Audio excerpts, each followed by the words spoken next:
As we immerse ourselves in the Agricultural Review 2023, we're exploring a year of transformative initiatives that have sculpted St. Lucia's agricultural landscape. Let's dive into the main stories which seamlessly weave together to unveil our journey of growth and resilience.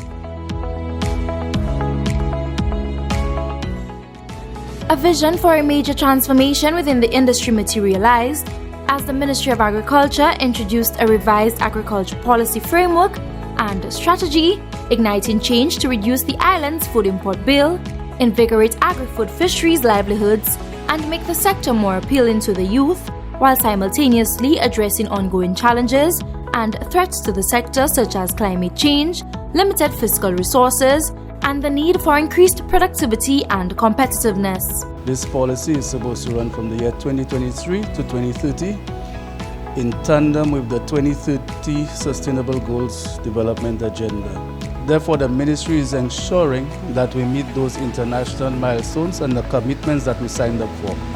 As our journey unfolded, a pivotal milestone awaited as the Ministry of Agriculture, Fisheries, Food Security and Rural Development collaborated with the Caribbean Development Bank to enhance climate resilience through the Breakfast Project, signifying a transformative shift towards sustainability in the agricultural sector. It includes a number of capacity building initiatives, training for the farmers, climate smart agriculture, and a number of other support areas to really boost the agricultural sector.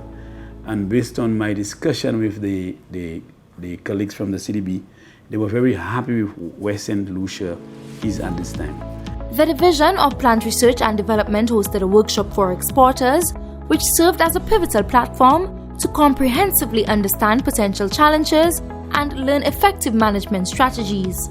Emphasizing the specific requirements of importing countries, particularly those relevant to St. Lucian farmers, the workshop provided exporters with guidelines to meet international expectations and comply with stringent plant health standards. We have had some challenges over the years where we have had consignments being detained in the UK for several reasons, because of perhaps changes to the declarations, changes to regulations, and we have seen it fit to bring all our stakeholders together to ensure that they do understand what the changes are and how we can eliminate some of those challenges that we had to deal with over the years.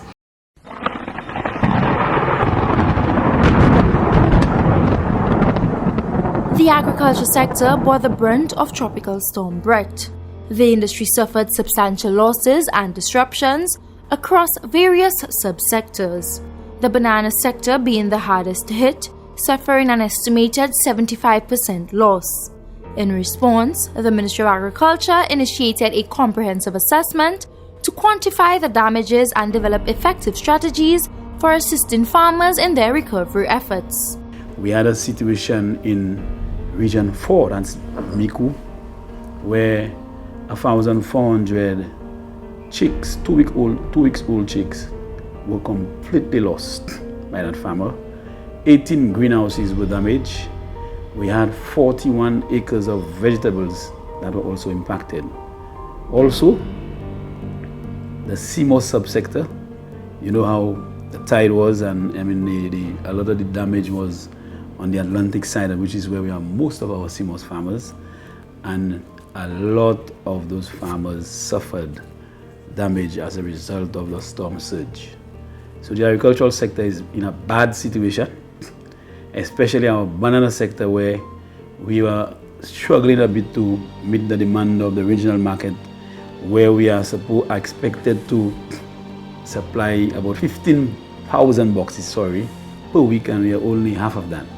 So obviously that storm would have been a setback for our banana farmers. In a significant move to aid the recovery efforts of farmers following the impact of Hurricane Brett, the Ministry of Agriculture, Fisheries, Food Security and Rural Development partnered with the National Fair Trade Organization, NFTO, to provide vital input subsidies to banana and plantain farmers.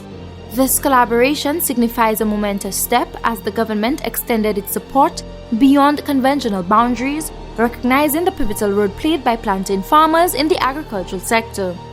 Through the newly established subsidy program, Both banana and plantain farmers received essential supplies, including 2 50 kg bags of fertilizer per acre and 2 liters of nematicide per acre. This comprehensive package addressed the immediate requirements of farmers, particularly in revitalizing the health and productivity of their crops. In response to the risks posed by climate change in the agricultural sector, the Ministry of Agriculture, Fisheries, Food Security and Rural Development organized a training program on financial literacy and microinsurance as part of the Building Effective Human Resilience project. This collaborative initiative of the International Labour Organization provided comprehensive knowledge on financial planning, budgeting, risk assessment, and microinsurance benefits, enabling farmers to make more informed decisions and safeguard their livelihoods. We saw that the Ministry of Agriculture is really poised to help bring development within the agriculture sector in this country. And I mean, piggybacking off of the disasters that has happened over the years and recently with Tropical Storm Brett, we saw the need to really come in to help build the capacity of the farmers, and we saw that it was important that the trainings be tailored towards their needs, to boost the agricultural sector within this country and within the region. Intensifying their support towards the agriculture sector, the Taiwan Technical Mission collaborated to support St. Lucia's food security agenda, providing much-needed relief to farmers grappling with escalating costs. This initiative marked a collective stride towards securing the nation's agricultural future. To address the urgent need for food security and to alleviate the burden on farmers, Regions 1 and 3 hosted a subsidized agricultural input sale throughout the year. As a flagship initiative of the second phase of the 7 Crops project, these events featured essential inputs such as crates, pit moss and fertilizers, which were essential for ensuring the successful growth of crops in St. Lucia. We recently provided support in the sum of $2.4 million EC to assist farmers following the passage of the tropical storm, because we knew very well how it impacted the plantain and banana subsectors, and we are very concerned that as a country which needs to continue exporting bananas, a country that must feed itself, we are happy as a government, as a ministry, provide that level of support to our farmers. Attention was also brought to Dennery South as the Agriculture Ministry continued collaborative efforts with the Taiwan ICDF. Through outputs under the 7 Crops project, program officers sought to introduce new technologies and crop varieties to farmers of that region. The demonstration on the farm owned by Kantia Samuel showcased the use of a tiller, highlighting the substantial reduction in labor and cost compared to manual work. With this small machine, I must say, before it would have been back-breaking for me. It would have cost me, say, like about $500 just to plow a small little plot of land with 2 guys. But now in less than 2 hours, we can plow, half an acre just about, say, $140.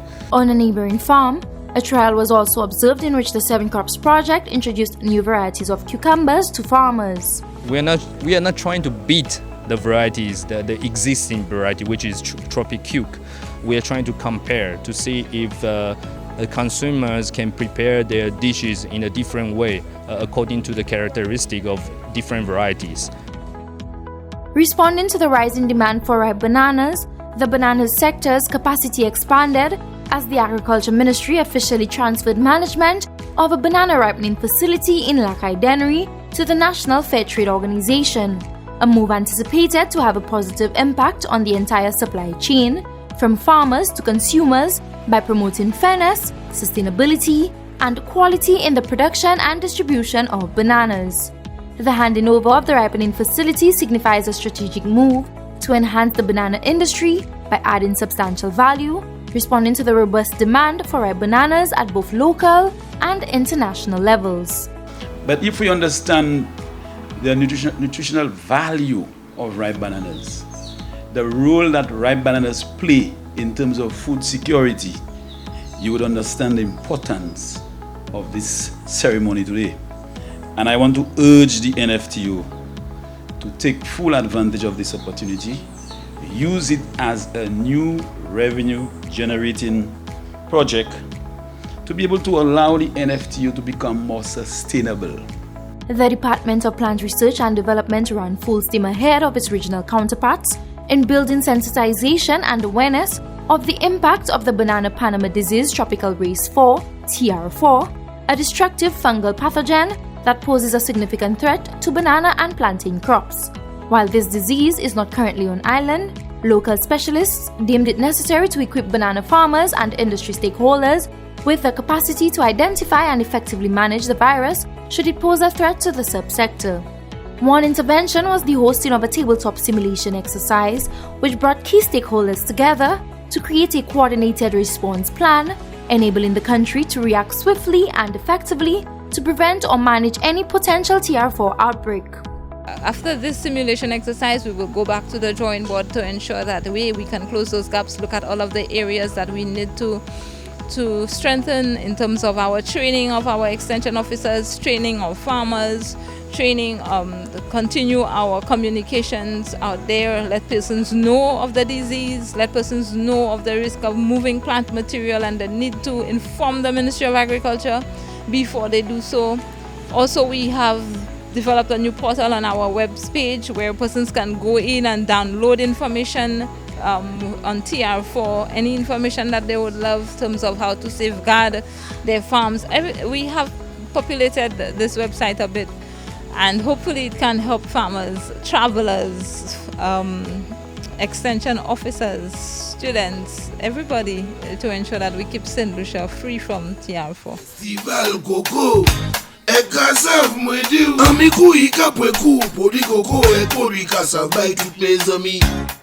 Shifting our focus to the amazing events put on by the ministry, the exceptional importance and versatility of local agricultural produce took the spotlight. The Ministry of Agriculture, Fisheries, Food Security and Rural Development hosted the first ever Coconut and Cassava Festival, shedding light on the diversity and significance of these crops.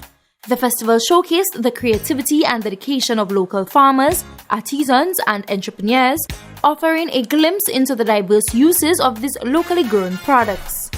There is always an opportunity for a number of new products coming on display from what we locally produce.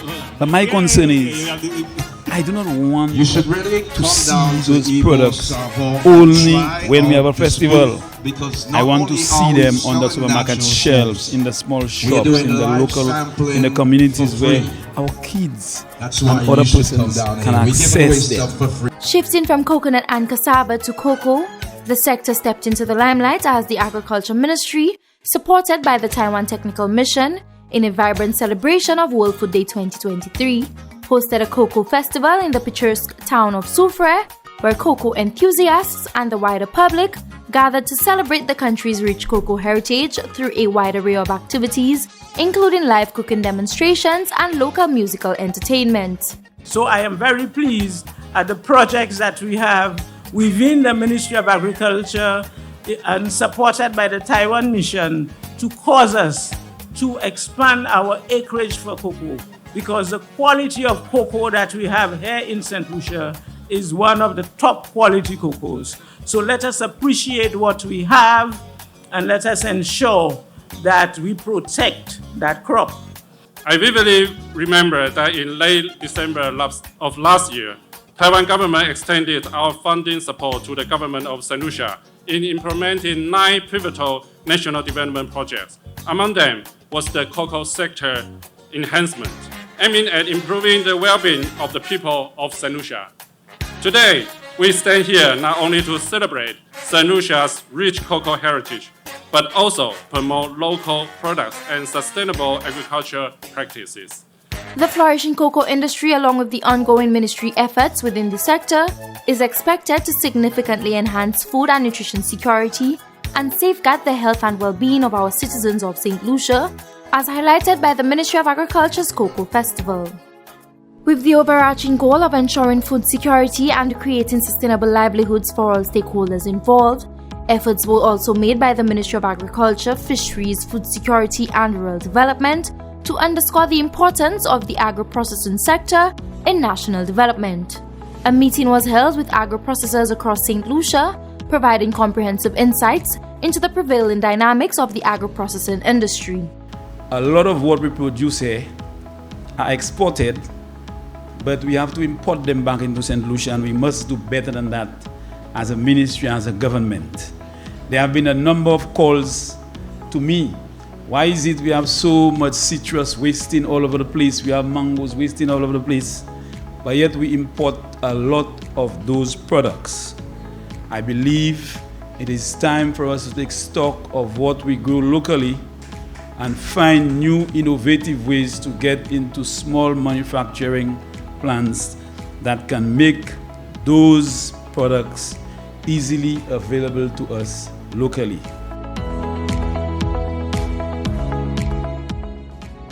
As organic farming continued to gain momentum globally, the Ministry of Agriculture joined forces with WUSC Caribbean and E&E Agrochemicals in an exciting partnership aimed at advancing organic farming practices in St. Lucia.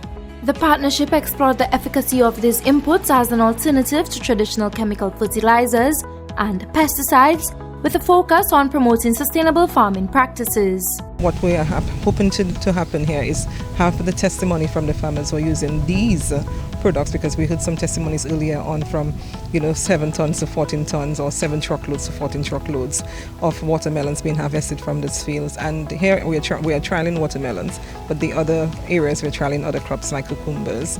And of course, if we can have through the use of this product in a sustainable manner and through the use of this product in a cost-effective manner, if farmers can use this product, which is formulated here nationally in St. Lucia by a St. Lucian young entrepreneur, we anticipate to see an augmented input in productivity and as well as augmented output in aesthetics and quality of the product that is harvested. Further collaborations were made with WUSC to advance sustainable agriculture in the Caribbean, specifically focusing on pest control and disease management to fortify food security and economic resilience. We know that the diseases and the pests particularly affect your productivity, your yield, and the quality and standard of crop that you produce and bring to market. So all of that is an aim to improve the standard of produce, the capacity of the farmers, the yield of the farmers, the income of the farmers, and build on their livelihood. The WUSC Sustainable Agriculture in the Caribbean project also delivered pest and disease management equipment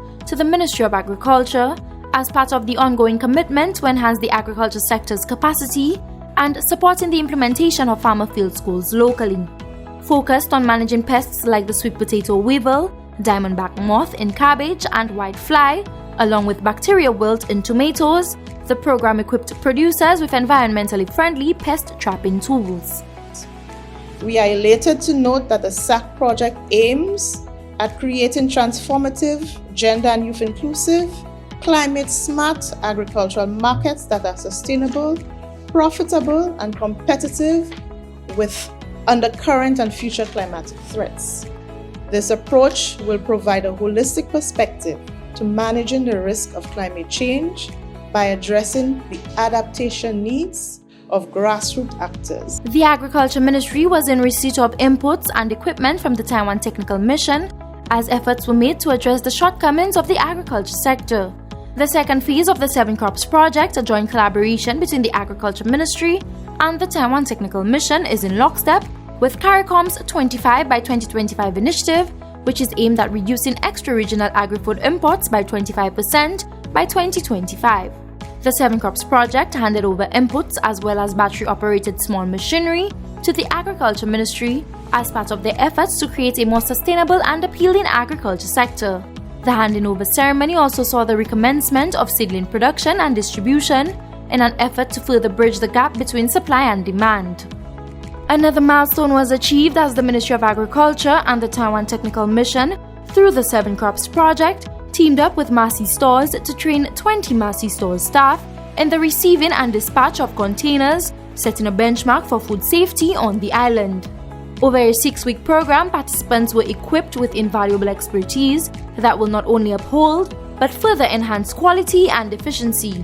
As part of the program, each participant received a comprehensive food safety manual specifically tailored for Massey Stores. As we come here today to celebrate the end of this training, I want you to know there is is not the end of opportunity for growth for your staff members, just the end of the beginning. I would advise you to continue being committed to learning like you have done for the past weeks in training, because knowledge is power. Through the 7 Crops project, over 70 participants commemorated the successful completion of a training on efficient production methods and sustainable farming techniques, heralding a promising and transformative future in the agricultural sector. Soil management, pest control, irrigation techniques, post-harvest handling, and marketing strategies were among the topics covered in the training. This training is in keeping with the new thrust of the ministry. That is the overarching goal of ensuring both food security and nutrition.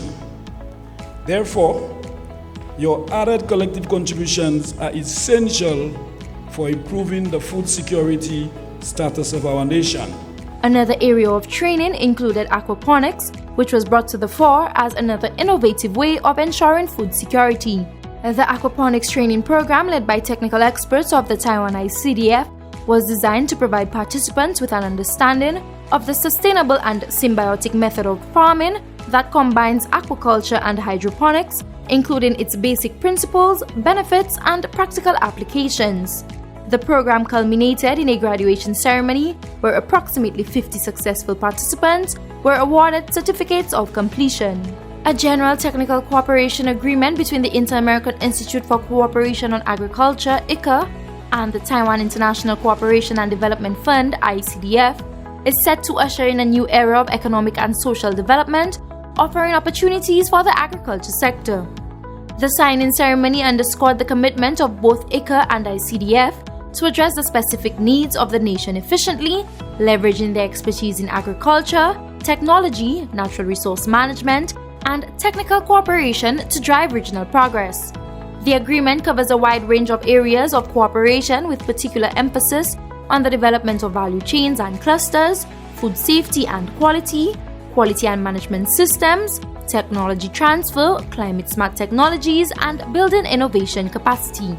We remain fully committed at ICA to building upon the excellent collaboration with Taiwan ICDF within the framework of this agreement over the next 4 years to not only address the pressing challenges of agriculture development, but also to unlock the vast potential that this sector holds and facilitate the sector in playing an important multifunctional role to the economy of St. Lucia and other countries in the region.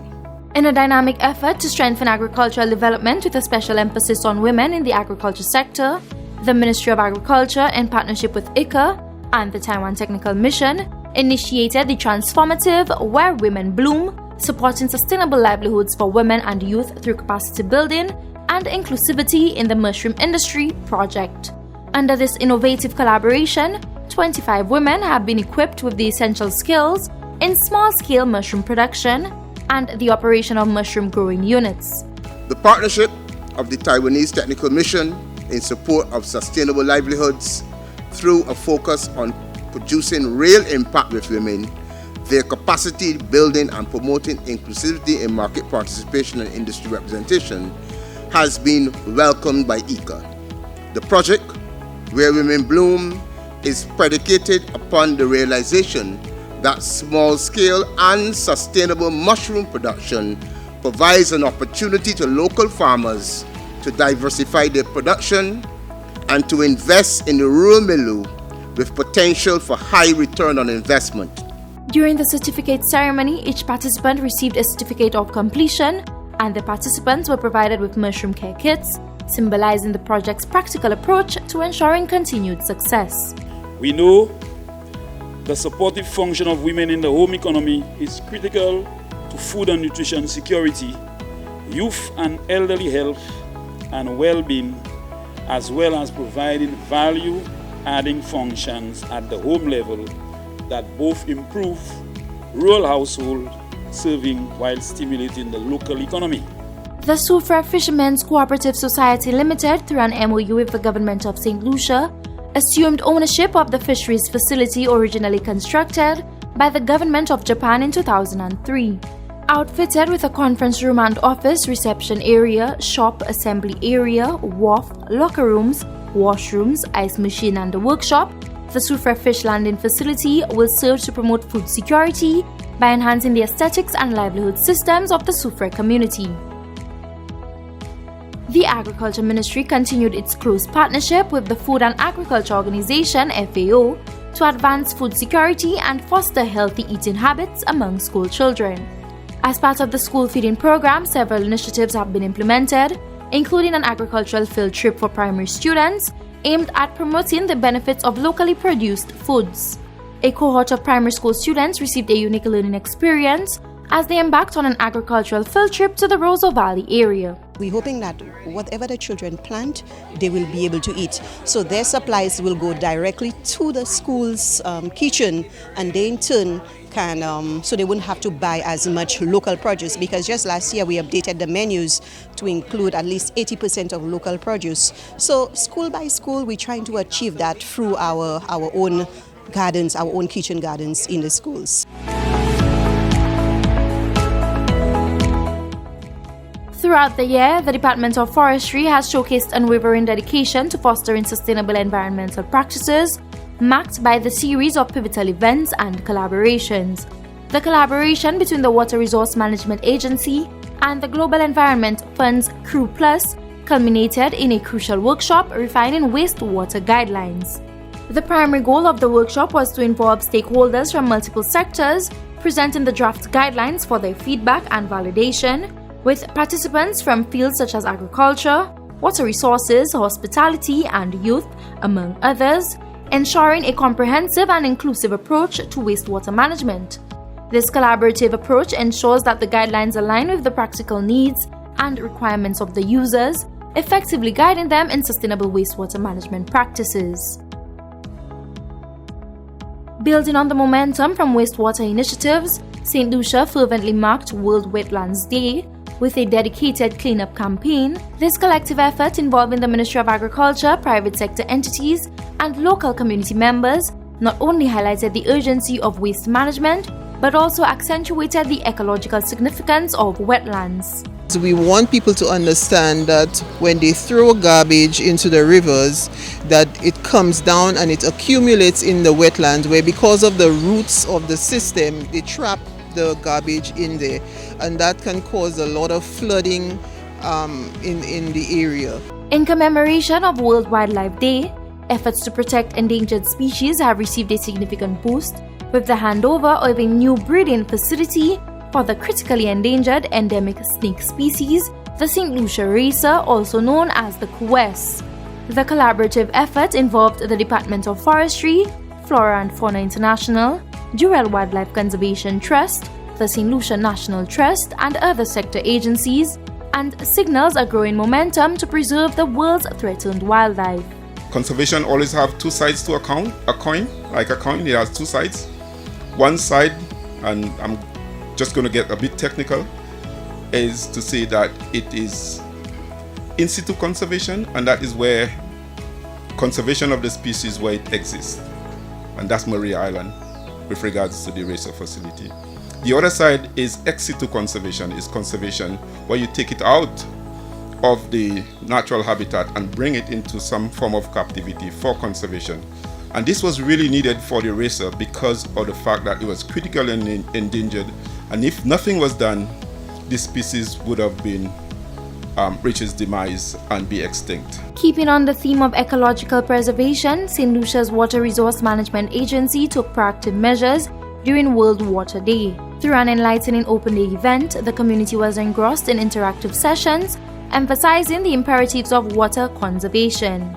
With the looming challenges of climate change, this initiative galvanized St. Lucians to recognize and uphold their role in safeguarding this invaluable resource. Despite some advancements being made in achieving universal coverage under SDG 6, the Open Day held under the theme Accelerating Change highlighted the urgent need to increase the rate of progress. As part of its overarching environmental strategy, the Ministry of Agriculture, through the Department of Forestry, initiated a proactive collaboration with the Caribbean Community Climate Change Center. Supported by the European Union, this alliance focused on enhancing the nation's water sector resilience through focused interventions such as maintaining turbidity, reducing sedimentation in the river, and rehabilitating riverbanks. This project represents a significant step forward in St. Lucia's efforts to address the challenges of climate change in the water sector, demonstrating the country's commitment to sustainable development. When you're looking at building resilience in the water sector, you look at it from a point of view of integrated water resources management, and primarily everyone is a stakeholder in that regard. Water is life. We need water for economic and social development, and the water primarily comes from the land, and all activities take place on the land. So whatever effects the water has on the land, it ultimately affects the water resources at our collection points. And in St. Lucia, our water supply is primarily surface water. So it's waters that we collect in our rivers and our streams. So it is critical that everyone is aware as to what is happening and where they can play a role in building resilience, especially in this era of climate change. In its commitment to mitigate the effects of climate change and address rising costs within the fishing industry, the Department of Fisheries initiated the deployment of a new floating aggregating device in the areas of Soufrière, Dennery, and Micoud. The ongoing FAD development program aims to maintain 10 strategically positioned FADs around the island, offering essential support to the local fisherfolk. The FADs, which are anchored to the sea floor using ropes and buoys, are designed to attract fish by mimicking natural floating objects like logs and plants, increasing both fishing productivity and the quality and quantity of fish caught, benefiting the fishing industry and the local economy. The FAD belongs to every fisher. It is not because it was deployed in Dennery that it belongs to the Dennery fishermen and that the Beaufort fishermen, the other fishers, cannot utilize it or access it. It belongs to every fisher folk in St. Lucia. And the policy is that our fishers has to access it on a day-to-day basis, and there will be no restrictions for them. The culmination of a comprehensive seminar stood as a significant achievement in the ongoing efforts of the collaborative Coast Fish Project. This initiative underscores a shared commitment to bolstering sustainable coastal fisheries management across CARICOM countries. The seminar aimed to align statisticians with the Coast Fish Project's overarching goals by enhancing their proficiency in our program usage, comprehending life history elucidation, CPUE and MCY calculation, emphasizing accurate fish landing data accumulation, and cultivating the ability to craft draft survey plans for the demersal fish species. Quite often, when we talk about coastal and marine resource management, we refer to fishing port and facility, equipment, sustainable livelihood, and other related issues. These are all very important. However, what is often overlooked and underappreciated is the critical role that statistics and data analysis play in the effective management of these vulnerable resources. The issue of data, the management of fisheries and fisheries-related resources, the analysis of data to inform decision making is very, very critical. And I know that R has been in the region for a while, and building our capacity to utilize such a software, such a program, which I understood is very, very versatile in that you can use it to produce so many results that can be applicable to various aspects of fisheries. St. Lucia's agricultural landscape buzzed with excitement as visionary farmers and key stakeholders were honored on World Bee Day, recognizing their key role in propelling the apiculture sector to new heights. In attendance were representatives from the Inter-American Institute for Cooperation on Agriculture and the UNDP Global Environment Fund Small Grants Program, crucial players in fostering a conducive environment for agricultural progress. The event also marked the launch of the Apiculture Catalogue. Apiculture for us is a major theme for funding in St. Lucia and throughout the OECS, and we will continue to support the government and people of St. Lucia in that respect. We really want to see this country rise to its fullest potential. If you look carefully, we have the biodiversity. If you look at the amount of endemic species, the amount of forests we still have, both dry, xerophytic, and rainforests. We have a general resource management approach to our resources in St. Lucia, and we have people who are beginning to show great interest.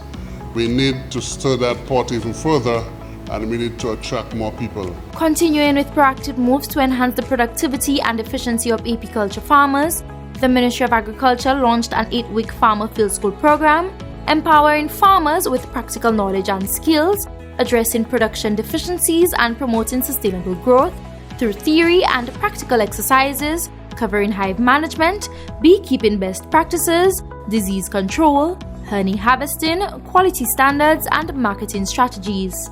The Sustainable Honey Production Farmer Field School program's closing ceremony celebrated the transformative journey toward responsible and sustainable beekeeping, uniting 33 enthusiasts in the pursuit of apiculture excellence. In addition to beekeeping techniques, the program also included essential first aid training to ensure the safety and well-being of both beekeepers and bees.